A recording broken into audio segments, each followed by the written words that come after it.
The wind howled like a wounded beast across the valley. Snow fell sideways, slashing through the darkness, piling up on rooftops, fences, and the narrow mountain road that wound through Aspen Valley, a town that, on most days, seemed peaceful, even sleepy. But not tonight. Tonight, Aspen Valley was a white blur swallowed by fury. The storm had been raging for 12 hours straight. Power lines snapped like twigs under the weight of ice. Houses stood dark and trembling. Every few seconds, a gust would slam against a wall or a shutter, making it groan like the world itself was coming undone. Somewhere beyond the last row of dim houses out in the open fields, where the snow swallowed everything whole, came the faint sound of barking. One bark, then another, desperate, hoarse, and carried off by the wind. If anyone had been close enough to hear it, they might have thought it was an echo, a ghost sound in the blizzard. But it wasn't. It was Ranger, a German shepherd, once strong and proud, now nothing but a shaking shadow against the storm. His thick coat, once golden and black, was soaked and clumped with ice. His paws sank deep into the snow with every step, leaving a trail that vanished almost as soon as it was made. His breathing came out in harsh bursts, visible clouds that disappeared before they even formed. Yet, through the chaos, Ranger kept moving, because he wasn't alone. Beneath him, half buried under a drift of snow, lay a small bundle of life, a boy no more than 3 years old. The child's name was Eli, and at that moment, he was as close to death as one could be without crossing over. His lips were blue, his tiny hands curled tight against his chest. His skin had turned pale, almost translucent under the thin layer of snow dusting his face. The faint rise and fall of his chest was so slow, so fragile that even the storm seemed afraid to touch it. Ranger pressed his body down over the boy, his own warmth fading but still enough to fight the cold that clawed at them both.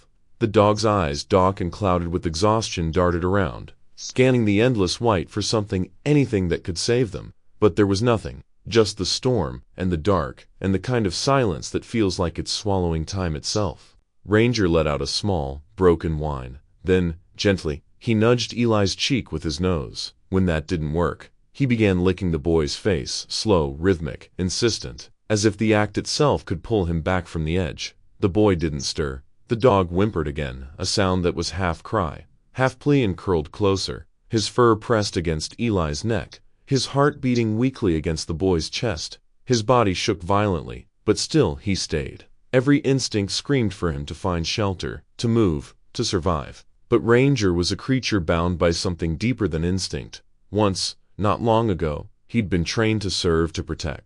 He'd followed commands, saved lives, stood by his handler's side through chaos and danger. But that world had left him behind, an old wound, a discharge, a fate of wandering roads and empty alleys, until the night he heard a child's cry in the snow. That was hours ago now, maybe more. He couldn't remember how far he'd walked, or how long he'd been there, but he remembered why. Because something inside him, something wordless and primal, refused to let the sound of that cry fade into the cold. Now, his ears twitched at every gust of wind. His tail stiffened and fell. He could feel his heartbeat slowing, his vision blurring at the edges. But even as his strength ebbed away, Ranger pushed himself closer to Eli, pressing his head under the boy's chin like a living shield. A minute passed, then two, then maybe a lifetime. The snow thickened. The world disappeared. The only sound left was the faint, uneven rhythm of two lives trying not to give up. If someone had looked close enough to see past the frost and the darkness, they might have noticed something strange. Eli's breathing, though faint, matched Ranger's.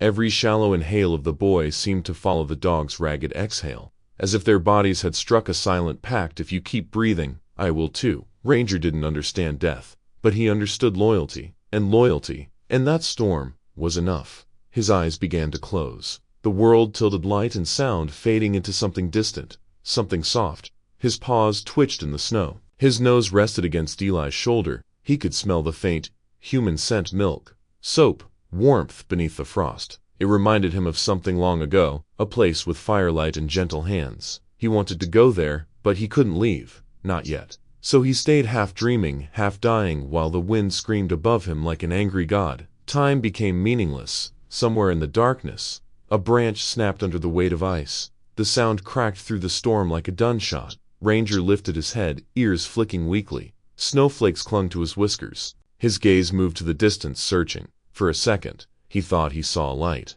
a flicker, then nothing. But he didn't give up watching. He licked the boy's cheek again, softer this time, as if whispering a promise he couldn't speak aloud. His tail gave one last twitch, brushing against Eli's boots. Then he laid his head back down. The wind screamed louder, the snow swirled higher, the world went white. And still, Ranger stayed. Hours later, or maybe minutes, no one could tell, the storm began to shift. The wind, though still sharp, lost some of its madness. The snow fell slower, thicker, less like knives and more like feathers.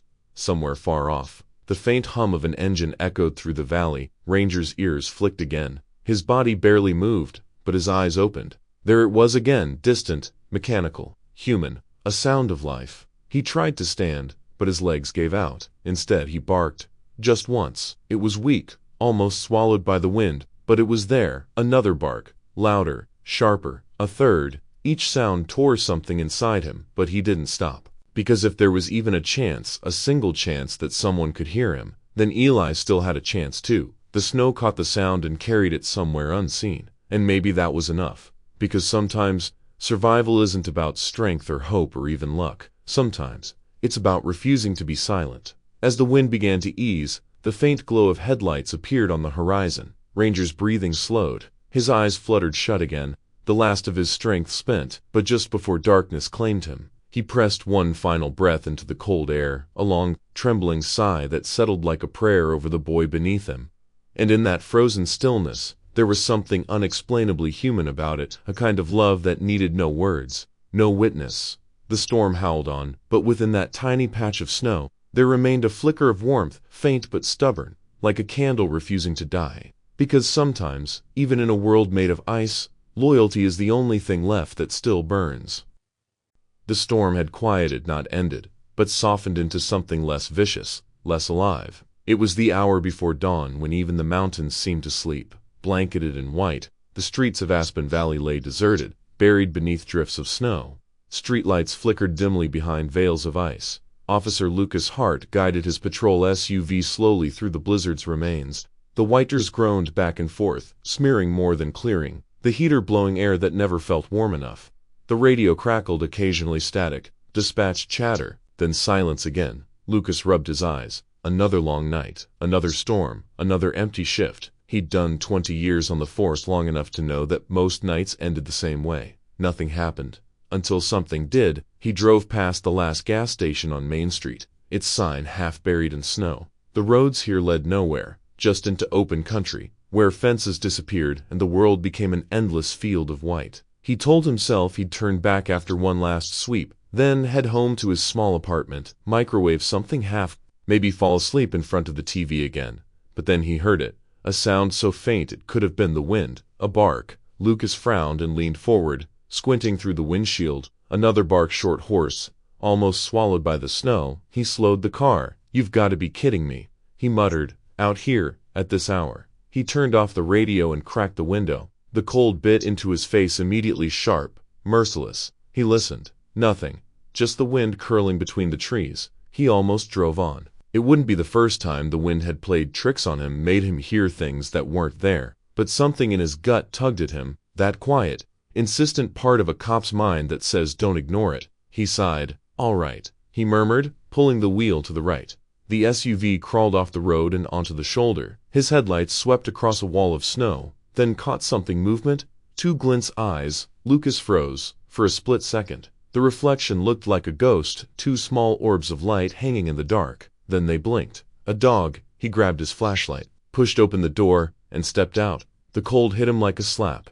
The wind had eased, but the temperature was brutal, the kind of cold that cut straight through fabric and skin. Snow crunched under his boots as he moved forward.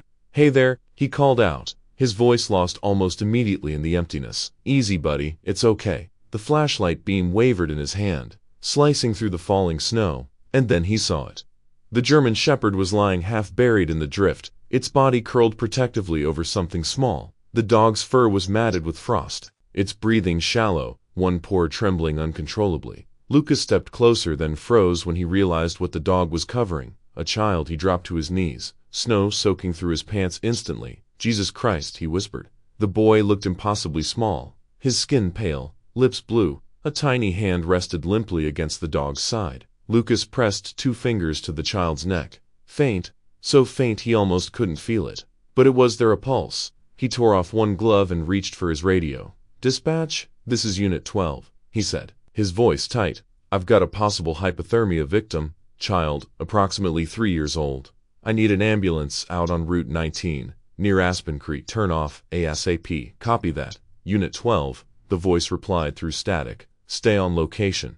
Rescue en route." Lucas tucked the radio back, then leaned closer to the boy. "Hey, kid, hey, can you hear me?" No response. He looked at the dog. Its eyes met his wide, dark, and pleading. It let out a weak whine and tried to lift its head but couldn't. Lucas reached out a gloved hand. "Easy, boy. I'm not gonna hurt him." The shepherd didn't move, didn't growl, didn't even flinch. It just kept watching him, chest rising and falling in uneven waves. Lucas could tell it was on the edge of collapse, the kind of exhaustion that goes deeper than muscle. He'd seen that look before, on soldiers, on rescuers, on people who'd already given everything they had. He took off his coat and wrapped it around the boy, tucking it tight. Then, as gently as he could, he lifted the child into his arms. The kid was light, frighteningly light, like lifting a bundle of feathers in air. "Hang in there, buddy," he whispered, pressing the boy to his chest. "We're getting you out of here." As he turned back toward the SUV, he heard it again, that weak, broken sound. The dog, it was trying to stand, slipping in the snow, one hind leg dragging slightly. It stumbled forward, head low. Following him, Lucas stopped. "You're coming too hot." The dog gave a small, trembling bat. He hesitated for a heartbeat, then nodded. "All right. Come on then." He reached the SUV, kicked open the rear door, and carefully laid the boy across the back seat, still wrapped in the coat.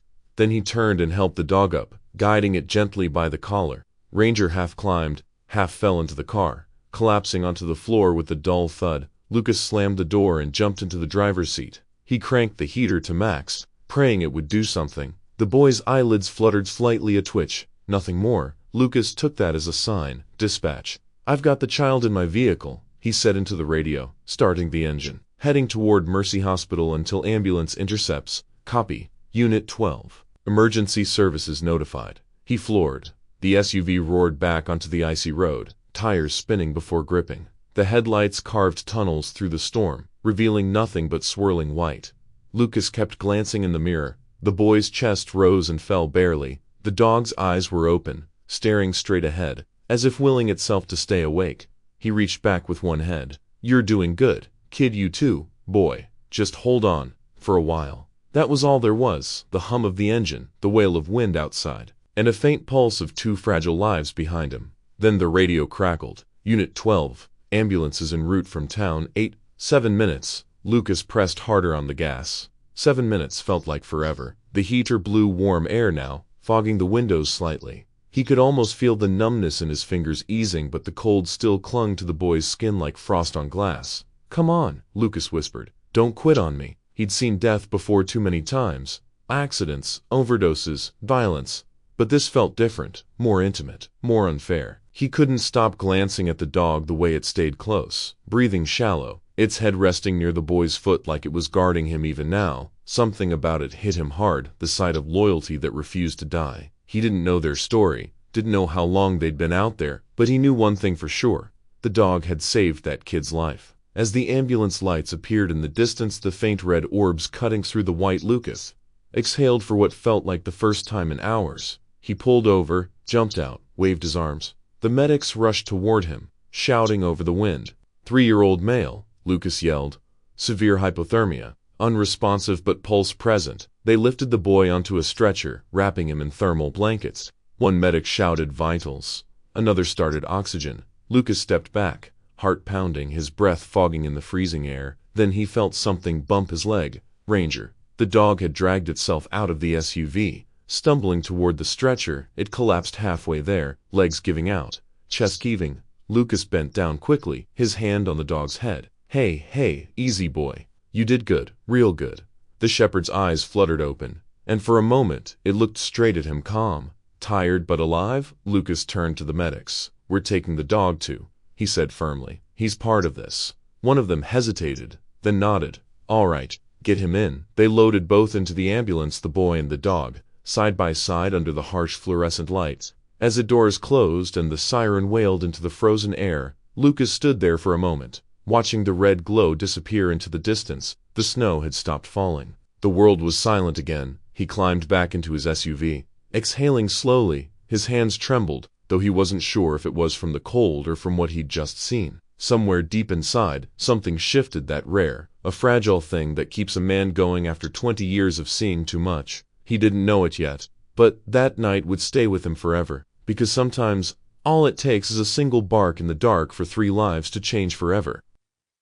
The night screamed with sirens. Red and blue lights carved through the snow as the ambulance sped down the frozen highway. The storm had eased, but the cold hadn't. It clung to everything like a living thing, trying to drag the world back into silence. Inside, the air was thick with the hum of machines and the smell of antiseptic. Frost still coated the windows, and every bump on the icy road jolted the fragile rhythm of life inside. Eli lay on the stretcher, small and pale, wrapped in a maze of blankets and tubes. His skin carried the color of candle wax, lips tinged blue. Every breath he took came out like a ghost in the air, thin, uneven, fading too quickly. Next to him, the German Shepherd Ranger lay motionless on the floor, a towel thrown over his trembling body. His chest rose and fell in shallow, desperate waves. His fur was soaked, patches of ice still clinging to it. And sitting across from them, his jaw tight, eyes fixed and unblinking, was Lucas Hart. The medic across from him worked fast, checking vitals, injecting warm saline, muttering numbers under her breath. Her name tag read D. Cooper,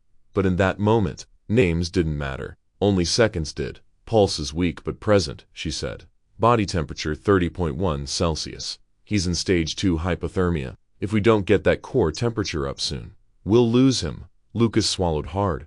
He's breathing, right? Barely, Cooper said, not looking up. He reached forward, his hand trembling as he placed it over the small hand lying limp on the stretcher. It felt like glass, too cold, too fragile to belong to something alive. Come on, kid, Lucas whispered. You made it this far. Don't stop now. The driver shouted from the front, voice muffled by the roar of the engine. Road ahead, slack, hold on. The ambulance jolted sharply to the left. Medical supplies rattled against the walls. Cooper steadied the foreline with one hand, her other clutching the railing. Lucas held tight to the stretcher so the boy wouldn't slide. The siren wailed louder, echoing through the valley like a cry for help that refused to die. Ranger stirred barely, his paws twitched, his breathing rasped. Lucas looked down. The dog's eyes fluttered open, glazed and weary, but alive. The kind of eyes that had seen too much and refused to close. You did good, buddy, Lucas murmured. Just hold on a little longer. The medic noticed. That dog, he's hypothermic too. Core temp must be below 32. If we don't get heat on him, then keep him near the heater, Lucas interrupted. He's not just a dog. He's part of this. Cooper didn't argue. She leaned over, tucking another blanket around Ranger's torso. The dog let out a soft, broken sound somewhere between a sigh and a whimper. Minutes passed like hours. Eli's breathing grew shallower. The monitor beeped slower, each tone stretching longer than the last. Cooper's movements grew sharper, faster, the calm of training giving way to urgency, heart rates dropping. She said, "Come on, babe, stay with me." Lucas felt something tightened inside his chest, the kind of tension that had nothing to do with fear and everything to do with helplessness. He'd spent decades running toward emergencies, always the one to fix, to act, to command. But now he could do nothing but watch. He looked at Eli, the boy's tiny chest rising and falling against the mechanical rhythm of the oxygen bag, then at Ranger, the animal who had dragged himself through the storm, guarding this fragile life long after his own strength should have given out. 2 beings, one human, one not tethered together by something neither of them could name. He found himself whispering, maybe to both of them, between 1,000 reasons to give up, there's always one reason to keep going. The words hung in the cold air, quiet but solid, like something meant to be heard by more than the living. Cooper glanced at him but said nothing. Her eyes, sharp and focused moments ago, softened for just a breath. Then she turned back to the monitor. The numbers dropped again. Beep, beep, beep, heart rate 40, Cooper said, voice suddenly louder. It's crashing. She reached for the defibrillator pads, hands moving fast, starting compressions. Lucas froze. The boy's chest barely moved now. The sound of the heart monitor slowed until it became one long, aching tone. Eli, come on, don't you dare do this, Cooper muttered through gritted teeth. Charge 230 joules. Ranger's ears twitched. His body trembled violently. With a weak growl, he tried to move, paws scraping against the metal floor. Lucas reached to stop him, but the dog pushed past his arm. Hey, easy, you're hurt. But Ranger didn't stop. His body moved like instinct had taken over, no hesitation. Number thought, just a pulse of loyalty that refused to die. He dragged himself closer to the stretcher, claws clicking softly against the steel. Cooper barely noticed her hands pressing on Eli's chest, counting under her breath. 1, 2, 3. Breathe. Ranger reached the stretcher. His legs shook violently, and for a second he nearly collapsed. But then, with one last push of strength, he raised his head and laid it across the boy's leg. And in that same moment, beep. Cooper's eyes shot up at the monitor. Beep, beep, beep. The sound returned. Weak, faint, but steady. What the hell? She whispered. We've got a pulse. Heart rate climbing 60-65. Lucas blinked, hardly daring to breathe. What happened? I don't know, Cooper said, still staring at the monitor, but his vitals just stabilized. She looked down. The dog hadn't moved. Its head still rested on the boy's leg, eyes closed now, chest barely rising. Lucas's throat tightened. He reached out, placing a hand on Ranger's side. The fur was cold, but under it, he felt a faint heartbeat. Good boy, he whispered. You did it. The ambulance hit a patch of ice, jolting violently. Cooper grabbed the railing. We're 5 minutes out. The driver yelled from the front. The heater hummed louder. Steam fogged the windows. For the first time that night, warmth began to fill the space, the faint, invisible kind that didn't come from machines, but from something alive. Cooper checked Eli's vitals again, adjusting the oxygen. He's stabilizing, she said, almost to herself. Still critical, but it's holding. Lucas leaned back against the wall, exhaling a breath he hadn't realized he'd been holding for so long. His body trembled, exhaustion and relief washing over him in waves. He looked at the two of them, the child and the dog lying there side by side, connected by something invisible yet undeniable. For a long moment, the only sound was the siren outside, fading into the steady rhythm of the monitor inside. And then, softly, as if speaking to the universe itself, Lucas said, sometimes life hangs by nothing more than a heartbeat in the eyes of a creature that can't say a word. The medic looked at him, then at the dog, and nodded silently. The rest of the ride passed in near silence, just the pulse monitor beeping, the low rumble of the engine, and the whisper of snow sliding down the windows. When the Wolfsburg lights finally came into view, they were blinding white and bright, cutting through the darkness like a promise. The driver swung around to the emergency bay. Medics burst through the doors before the ambulance even stopped moving. 3-year-old male, hypothermia, previously unresponsive but pulse regained, Cooper reported rapidly as they wheeled the stretcher out, accompanied by a dog in similar condition. Lucas followed them through the chaos, the automatic door sliding open, the blast of sterile heat, the flood of fluorescent light. He felt his knees weaken, but he didn't stop moving until both the boy and the dog disappeared behind swinging double doors. Then, finally, he stopped. The silence hit harder than the storm. He stood there, in the corridor, breath shaking, gloves still damp with melted snow. Outside, the wind howled faintly against the windows. Inside, the world was still suspended between the memory of cold and the fragile warmth of what had survived it. Lucas sank into a chair, elbows on his knees, staring at the wet footprints leading down the hall. He thought of the night, the endless snow, the eyes in the dark, the bark that had stopped him from driving past. If he had ignored it, they both would have been gone by now. He leaned back, exhaling slowly. Sometimes, he murmured, a heartbeat survives not because of medicine but because something refuses to let go. And for the first time in years, Lucas Hart, a man who thought he'd seen it all, closed his eyes, not from exhaustion, but from something else entirely. A quiet, burning gratitude for a child he didn't know, a dog he couldn't forget, and a night when loyalty itself became stronger than death. Sometimes, life survives in the gaze of a creature that cannot speak. Morning came slowly, not as a burst of gold, but as a whisper, pale sunlight filtering through frosted glass, painting the hospital walls in muted shades of gray and white. Outside, the world had gone still. The storm was over, leaving behind a silence so clean it almost felt sacred. Inside room 214, machines hummed softly, steady and patient. The rhythmic beeping of the heart monitor sounded almost like breathing, fragile, but alive. Ely stirred, his eyelashes fluttered against the pale light. A thin tube brushed his cheek. His hands, small and wrapped in gauze, twitched on the blanket. For a moment, confusion clouded his face, the way the world looks when you wake up somewhere you don't belong. Then the memories came rushing back, the snow, the darkness, the cold and the warmth of fur pressed against his face. His lips parted. His voice was a whisper. Where's the dog? The nurse by the window looked up, startled. You're awake? She smiled gently, stepping closer. Don't worry, sweetheart. You're safe now. Eli shook his head weakly. No, the dog. Ranger. At that moment, the door opened. Lucas Hart stood in the doorway, still wearing the same jacket from the night before. It hung heavy with dried snow. The fatigue of a sleepless night etched deep in his face. But when he saw the boy awake and talking, something in his expression softened, like the tension of the whole world had finally loosened. "You've got one hell of a guardian," Kid Lucas said quietly, crossing the room. "And he's just down the hall." Eli's eyes widened. "He's alive." Lucas smiled, the kind of smile that tried to be calm but couldn't hide the relief behind it. "Alive, tough as nails. The vets are taking care of him." The boy pushed himself up slightly, wincing. "Can I see him?" Lucas hesitated. The nurse gave him a look, the kind that asked if this was really a good idea, but Lucas had seen enough rules bent for worse reasons. "Yeah," he said softly. "I think he's earned that."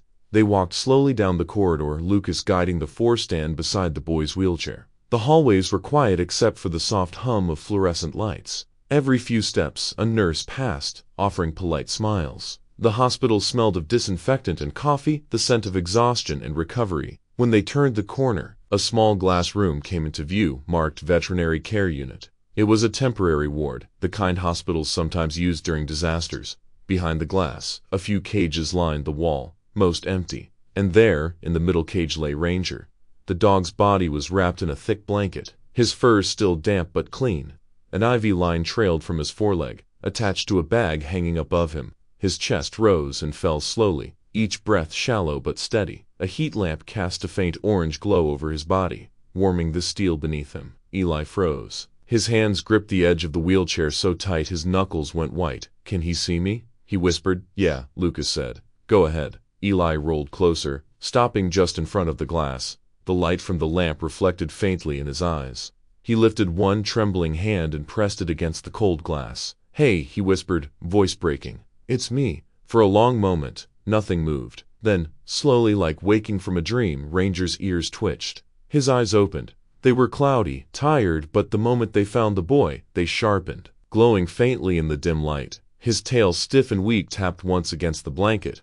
Then again, Eli gasped softly. "He remembers me." Lucas stood behind him, silent. His throat tightened as he watched the kind of moment that didn't need words, because words would only make it smaller. The boy leaned closer, forehead almost touching the glass. "Thank you," he whispered. "You didn't leave me. You stayed on the other side." Ranger gave a low, quiet sound, not quite a bark, not quite a whimper, just a sound that meant "I know." The nurse nearby smiled faintly. "He's been restless all morning," she said, kept lifting his head, like he was waiting for something. "Guess now we know what." Eli's eyes filled, but he didn't cry. He just stayed there, his hand against the glass, as if that could bridge the cold space between them. Lucas crouched down beside him. "You know," he said softly, "I've been doing this job for 20 years. I've seen people survive things that should have killed them, but last night that wasn't luck. That was something else." Eli turned toward him. "What do you mean?" Lucas's gaze stayed fixed on the dog. "I mean, sometimes miracles don't come from the sky, kid. Sometimes they crawl through the snow on 4 legs. The boy looked back at Ranger, his eyes wide with the quiet understanding of someone too young to explain what he feels but old enough to know it matters. A few minutes passed in silence. The snow outside the window caught the morning light, glittering like shards of glass. The hospital intercom buzzed faintly somewhere in the distance, and for the first time in a long time, Lucas felt something he hadn't felt since his own son's accident years ago. Peace. "Can he come home with me?" Eli asked suddenly. Lucas blinked. "Home?" "Yeah," the boy said, turning toward him. "He doesn't have anyone, right? So maybe he can stay with me." Lucas smiled, half sad, half amused. "Let's get you both back on your feet first. One step at a time." Eli nodded, but his hand stayed on the glass. "Promise you won't let them take him away?" Lucas hesitated, then placed a hand on the boy's shoulder. "I promised." Later that morning, as the sun climbed higher, the hospital came alive. Nurses changed shifts. Doors opened and closed, and life resumed its quiet rhythm. But room 214 remained still. Lucas stood by the window, coffee cup in hand, watching the boy sleep. Ranger, now more alert, was being moved from the veterinary unit to a recovery kennel nearby. The two would be neighbors for now, separated by walls, but not by spirit. The doctor entered quietly. "He's stable," she said, glancing at Eli. "If it weren't for that dog, he wouldn't have made it through the night." Lucas nodded. "Yeah, I know." She hesitated. "Are you family?" He paused. "No," he said finally. "Just someone who stopped when he heard a bark, The doctor smiled faintly. Sometimes that's all it takes. When she left, the room was silent again. Lucas looked at Eli, the small rise and fall of his chest, the faint color returning to his cheeks. Outside, sunlight spilled over the snow-covered world, turning everything gold. It was hard to believe that, just a few hours earlier, all of this had been buried in darkness. He sat down, closed his eyes for a moment, and let the quiet fill him. In the silence, he could still hear the echo of that bark, the one that had cut through the storm, through reason, through fear, the sound that had changed everything. Somewhere down the hall, Ranger gave a soft, muffled woof, as if to remind the world he was still there. Lucas smiled, because sometimes, he thought, the smallest sound in the coldest night becomes the loudest proof that hope still exists. He looked at the boy, sleeping peacefully, and whispered more to himself than anyone else, not every miracle comes from God. Some have 4 legs in the heart that refuses to give up. Not every miracle comes from heaven. Some walk beside us, silent, loyal, and unafraid.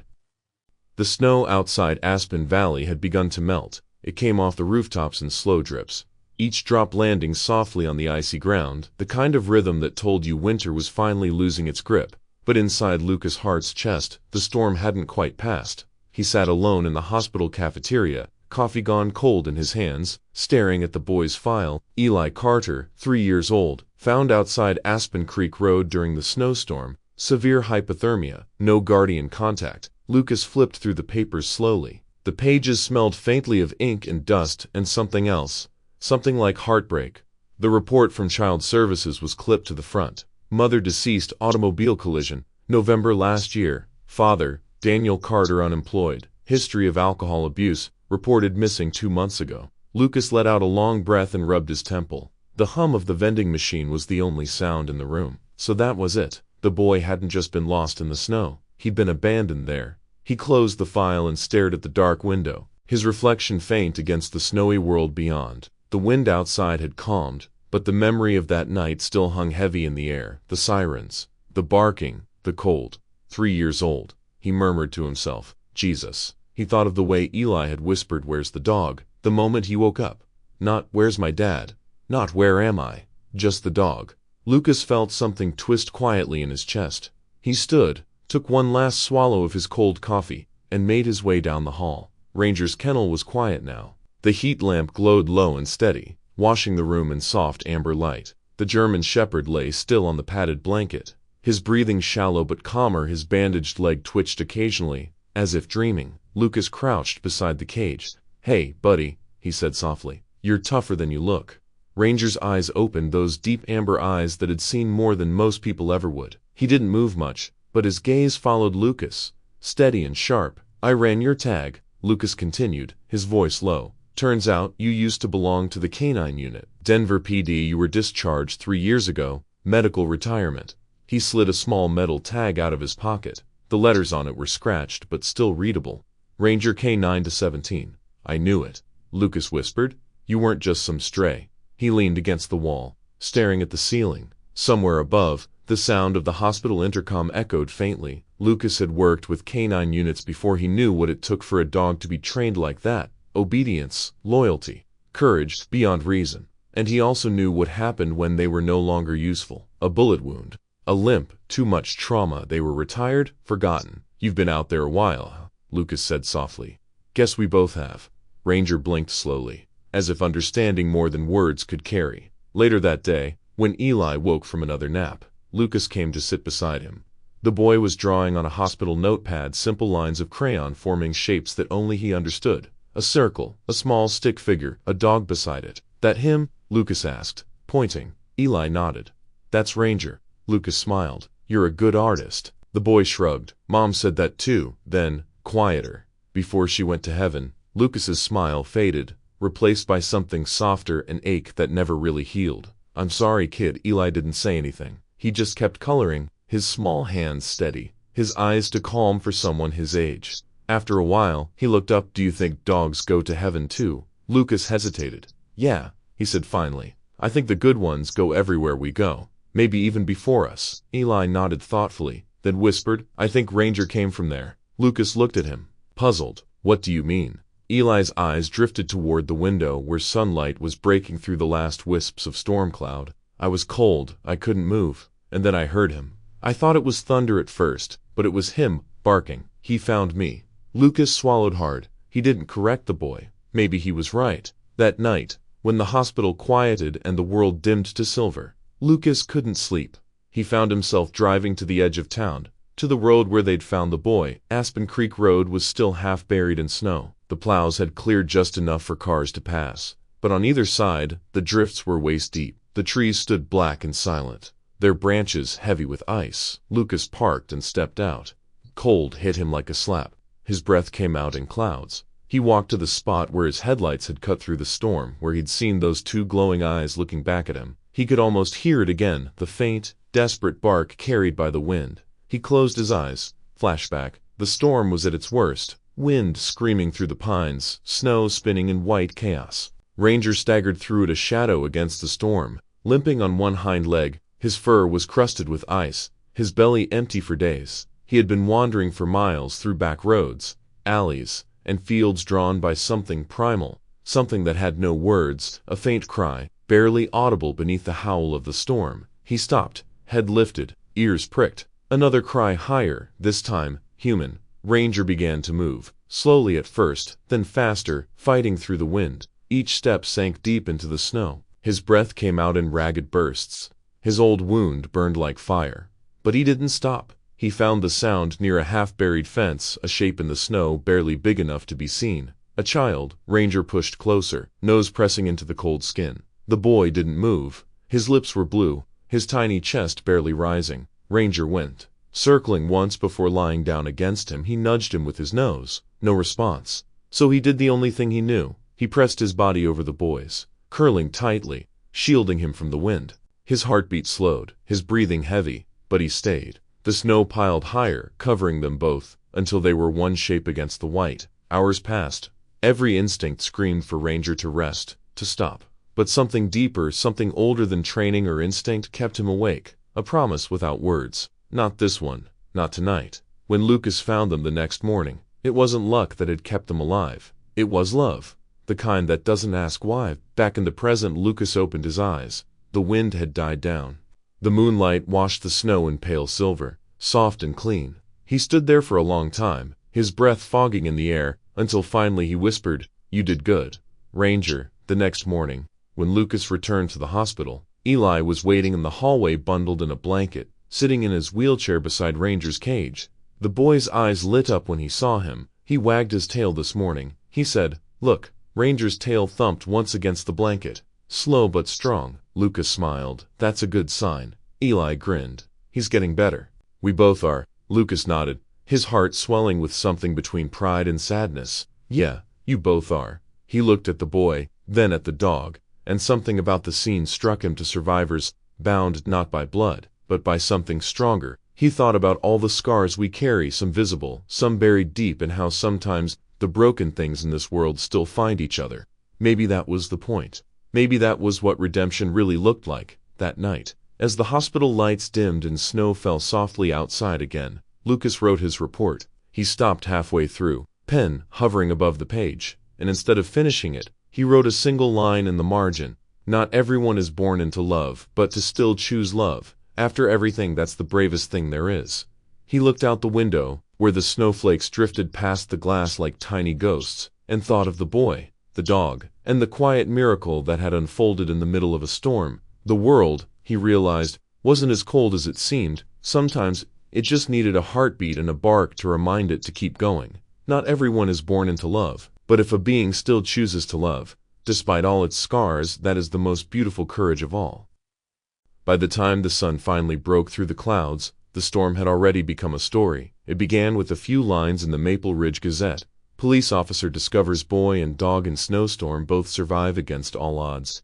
Then came the radio interviews, the morning news, the viral headline, "Miracle in the Snow." But for Lucas Hart, it wasn't a miracle, it was a decision, a small one, to stop the cart, to open the door, to listen to that one desperate bark in the dark. Yet somehow, that simple act had changed 3 lives forever. In the hospital room, the world had started to look alive again. The walls no longer felt sterile, the machines no longer cold. Eli sat by the window, bundled in a thick hoodie 2 sizes too big, one that the nurses had found in the donation bin. His small fingers traced the condensation on the glass. Outside, the world was white and quiet. Ranger was lying a few rooms away. In the veterinary wing, the hospital had improvised with the help of the local shelter. His paws were still bandaged, his ribs visible beneath the fur, but his eyes, those golden eyes, were brighter now. Every morning Eli would visit. He'd press his palm to the glass, whispering something that only Ranger could hear, and every time, the dog's tail would lift, weak but certain. The nurses started to linger longer by the door. Even the grumpy janitor began leaving small biscuits by the room. Something about that pair, the boy and the dog, reminded people that not everything in winter had to be cold. Lucas had never liked the spotlight, but the morning the Gazette photographer showed up, Eli asked if he could stand beside him for the picture. Lucas hesitated, scratching his chin, feeling awkward in his uniform. Then the boy slipped his hand into his small, fragile, but warm, and that was it. The picture ran front page the next day. Eli, smiling shyly, Ranger behind the glass, Lucas standing tall beside him. The headline read, "3 Lives, 1 Miracle." By evening, strangers began calling the police department. People asked if they could send letters, or toys, or blankets for the dog. Someone even started a fundraiser to help cover Ranger's medical bills. Within a week it raised more money than anyone expected. When Ranger was finally strong enough to walk again, the whole town gathered outside the hospital to see him. The crowd parted as Lucas opened the door, and there he was, a little thinner, his fur still patchy, but standing tall on all fours. Eli's eyes filled instantly. He ran forward, tripping on the snow, and Ranger took those last painful steps to close the distance. The boy knelt, wrapping his arms around the dog's neck. No words, no sound, just the quiet thud of a heartbeat against another. Lucas turned away for a moment, pretending to adjust his gloves. A reporter nearby whispered, "That's the shot." But it wasn't just a photo, it was a moment that no camera could really capture. The next few days felt like a blur. The shelter called, saying Ranger could be released, but legally, someone had to adopt him. Eli had no family left. The social worker assigned to his case was still trying to find a long-term placement.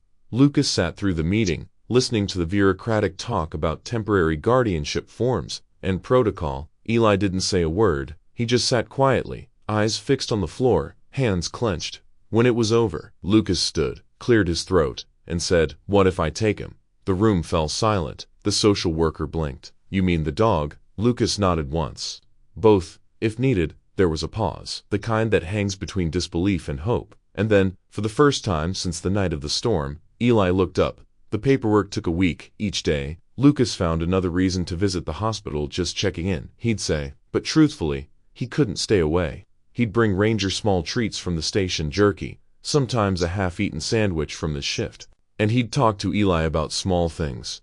The snow melting, the new patrol routes, the time he once got a flat tire in the middle of nowhere. Eli listened like it was the most important story in the world. On the day of the adoption, the air was sharp but clear. The hospital's courtyard still had patches of dirty snow, but the sun was out, glinting off every puddle. Lucas filled out the last form, signed his name with slow, deliberate strokes. Lucas Hart. He passed the clipboard back to the officer, then turned toward the boy and the dog. Eli was crouched beside Ranger, brushing a hand through his fur. "You ready?" Lucas asked. Eli nodded. "Yeah, he's my family now." Lucas smiled faintly. "Then I guess that makes you his." That evening they drove home together. The cruiser hummed quietly down the long road that wound through the frozen town. Ranger's head rested on Eli's lap, the boy's hand never leaving his fur. Streetlights flickered past the windows. Lucas glanced at them in the rearview mirror, one human, one animal, both survivors of something much larger than they could explain. He didn't say much, but inside, something softened. It had been years since his own house had felt like anything but empty. His wife had left long ago, tired of the long nights and missed birthdays. The quiet had followed him ever since. But tonight, as Ranger's breathing filled the silence, and Eli's small voice whispered something to the dog, Lucas realized maybe some homes weren't built from walls. Maybe they were built from moments like this. My spring, miracle in the snow had become more than a headline. It became a symbol, one that the people of Maple Ridge carried with them. Kids at the elementary school drew pictures of a boy and a dog saving each other. Someone painted a mural downtown. Ranger standing guard in the snow, Eli beside him, lights spilling from the background. The local radio started a yearly drive for homeless animals, calling it the Ranger Fund, Donations poured in from all over the state, and every year when the first snow fell, Lucas would drive Eli and Ranger back to the hill where it all began. They would stand there quietly, no cameras, no crowds, just the three of them, breathing in the cold air, remembering the night that changed everything. One evening, as the sun dipped below the horizon, Eli sat on the porch with Ranger curled at his feet. He looked up at Lucas, who was tinkering with an old coffee maker by the steps. "Do you think it really was a miracle?" the boy asked softly. Lucas paused, staring at the fading light. Then he smiled. "No," he said. "I think it was just people and one stubborn dog who didn't give up." Eli nodded, thoughtful. Ranger lifted his head, ears perked, as if agreeing. Lucas chuckled quietly, shaking his head. "Guess that makes us all a little bit lucky then." And maybe that's what it was, luck, or fate, or something in between, because sometimes the world doesn't need heroes. It just needs someone to stop the car, to listen, to care, and from that one moment, a ripple begins small, fragile, unstoppable, a miracle not of heaven, but of heart.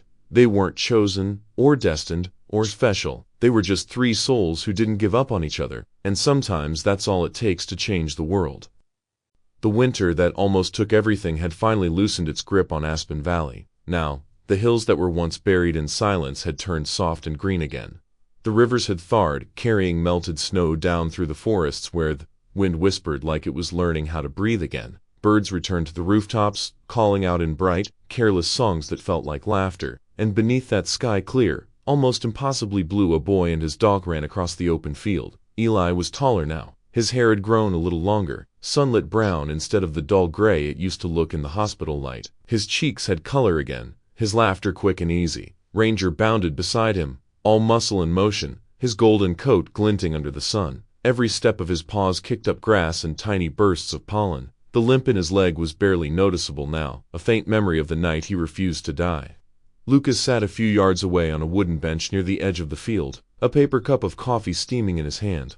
His police uniform was gone, replaced by a worn flannel shirt, sleeves rolled up to his elbows. Retirement suited him. The lines around his eyes had softened. He watched them, the boy and the dog, running in the sunlight like two halves of the same soul. There was something sacred about it, something quiet and whole. A breeze swept through the valley, warm and alive, bending the grass in waves. Eli threw a stick, farther than before, and Ranger leaped after it with a low growl of excitement. The sound echoed across the open field, followed by the boy's laughter. When Ranger returned, he dropped a stick at Eli's feet, tail wagging like a metronome of joy. Eli crouched, rubbing the dog's head. "You still got it, old man," he teased. Ranger barked once, as if to say, "Watch who you're calling old," and pushed his head against Eli's chest. From the bench, Lucas smiled, shaking his head. He'd never seen that kind of bond before, not between two people, not even between family. It wasn't about words or promises. It was survival, woven into something purer, something unbreakable. Later that morning, they walked into town together, Eli, Ranger, and Lucas, like they always did on weekends. The streets of Aspen Valley had thawed, and people were outside again, sweeping porches, planting flowers, living. Someone waved from the bakery. "Hey, heroes." Eli grinned but ducked his head shyly. Lucas raised a hand in return. Ranger wagged his tail, clearly enjoying the attention. It had been months since the story broke, but people still talked about the miracle in the snow. The photo of the boy and the dog had been framed in the town hall. A small bronze plaque now stood near the trail where Lucas had first found them. In memory of the night courage met compassion. Every time Eli passed it, he'd slow down, not out of pride, but gratitude. They stopped at a cafe by the lake. The ice had melted weeks ago, and the water shimmered like glass. Eli sat on the grass beside Ranger while Lucas leaned against the railing, watching ducks drift lazily by. "Do you ever miss it?" Eli asked suddenly. "Miss what?" Lucas replied. "The snow." Lucas thought about that. "Sometimes," he said quietly. "The way it muffles the world, the way everything feels simpler." Eli nodded. "Yeah, but it's also cold. Lonely." Lucas smiled faintly. "True. But you found warmth in it, didn't you?" Eli turned, his hand resting on Ranger's back. The dog's fur rippled under his touch, steady and warm. "Yeah," he said. "I guess I did." As the afternoon deepened, Lucas dozed off in the sun. Eli and Ranger wandered toward the meadow behind the cafe, where the grass grew tall and wildflowers bloomed in colors that didn't seem real. Eli picked a few dandelions, blowing their seeds into the wind. The air carried them away like tiny silver stars. When he looked down, Ranger was sitting beside him, head tilted, eyes soft. "What?" Eli chuckled. "You want one too?" He held out a dandelion, and Ranger sniffed it before sneezing a quick, funny sound that made Eli laugh out loud. Then the boy reached into his pocket and pulled out something small, a leather strap, and a wooden tag he'd been carving for days. On it, in shaky letters, were two simple words, "My hero." He knelt, looping it gently around Ranger's neck. "There," he whispered. "Now everyone will know." Ranger stayed still, as if he understood. His tail wagged once, slow and content. Lucas woke to the sound of Eli's footsteps on the path. The boy was running toward him, sunlight chasing him through the grass. Ranger followed close behind, the tag on his collar glinting as it caught the light. "What's that?" Lucas asked. Sitting up, Eli grinned, a little breathless. "A gift." He pointed at Ranger's collar. Lucas leaned forward to read it, his eyes softening. "My hero," he swallowed, then said, almost to himself, "I think you got that backward." Eli frowned. "What do you mean?" Lucas met his gaze. He wasn't the only hero that night. "Kid." Eli looks down at his hands, embarrassed. "I didn't do anything." "Sure you did," Lucas said, voice low, steady. "You held on." The boy blinked, not sure how to answer, but the words stayed somewhere deep, somewhere they'd grow roots. That evening, the three of them walked home under a pink and gold sky. The wind carried the smell of thawed earth, of pine and water and something new, something like forgiveness. Lucas carried the empty coffee cup. Eli hummed a tune he didn't quite remember, and Ranger trotted ahead, nose in the air, leading the way. At the bend in the road, they paused. The valley spread below them, the same valley that had once been buried under ice and fear. Now it was alive again. Eli broke the silence first. "Lucas," he said softly. "Yeah? Do you think people ever forget? Like after a while?" Lucas thought about that for a long time. Then he said, "Maybe.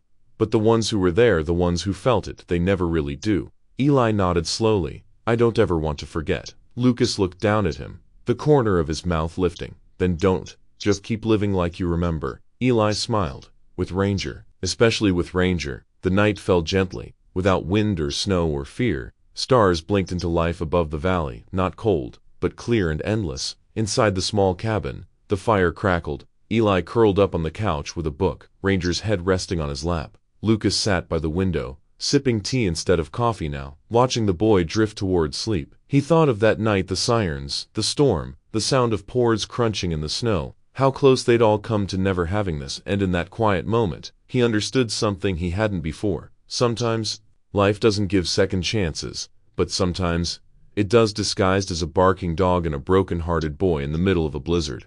The fire dimmed, the room glowing amber. Eli stirred, whispering half asleep, "Good night, Ranger." The dog's tail thumped once. Lucas smiled, his eyes soft. Outside, spring kept unfolding, slow, patient, unstoppable. The world can be cold, it can forget, and it can take. But somewhere between loss and survival, a few hearts still choose to love. And that's enough to light an entire winter. Because sometimes the ones who save us aren't human at all.